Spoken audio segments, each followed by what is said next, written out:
وضو کے بعد اعضاء کو پونچھنا، کیا وضو کرنے کے بعد اعضاء کو پونچھنا چاہیے یا نہیں؟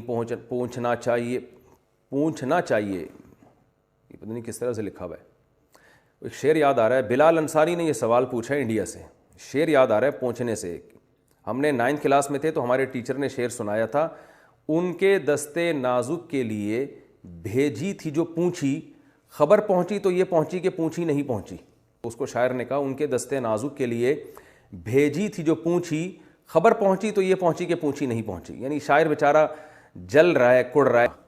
تو سوچو، یعنی اس زمانے میں رومال نہ پہنچنے پر اتنی تکلیف ہوا کرتی تھی، اور محبوبہ تک رومال پہنچانا بہت مشکل ہوتا تھا۔ آج تو بندہ آرام سے پہنچ جاتا ہے محبوبہ تک، تو اس زمانے میں اتنے فاصلے تھے کہ محبوبہ کو آپ رومال پہنچانا آپ کے لیے مشکل تھا، تو لو لیٹر کون پہنچائے گا اور خود کیسے پہنچے گا؟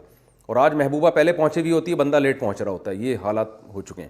کیا وضو کے بعد اعضاء کو پونچھنا چاہیے یا نہیں پونچھنا چاہیے؟ دونوں طریقے حدیث سے ثابت ہیں، پونچھنا بھی ثابت ہے اور نہ پونچھنا بھی ثابت ہے۔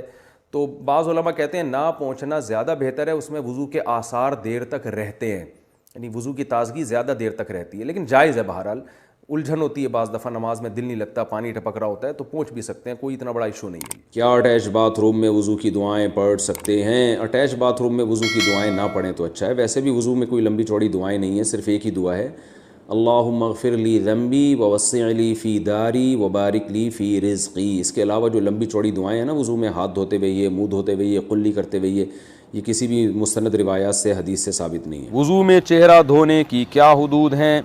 کان کی لو کہاں تک ہے؟ وضو میں کہاں تک چہرہ دھونا چاہیے؟ مصعب صاحب کراچی سے۔ کان کی لو اس کو بولتے ہیں جہاں کان آپ کا اینڈ ہو رہا ہے، ختم ہو رہا ہے۔ یہ جو کان ختم ہو رہا ہے نا، تو یہاں سے چہرہ شروع ہو رہا ہے، تو یہاں تک دھونا ضروری ہے چہرے کو۔